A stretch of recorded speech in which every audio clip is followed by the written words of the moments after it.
Welcome to watch today's Fresham. Living in the jungle, this house in Bali was cleverly connected to nature.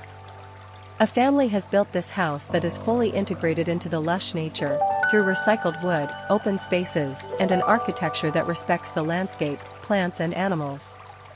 The fact that the house is built of wood also contributes to the feeling of living in the midst of nature. Accordingly, the name Kubu Teru reflects the core idea of the project. Kubu means hut in Balinese, and Teru means tree, explains Blanco. We all share a deep love of wood, so it was clear from the beginning that this house would be built entirely of wood.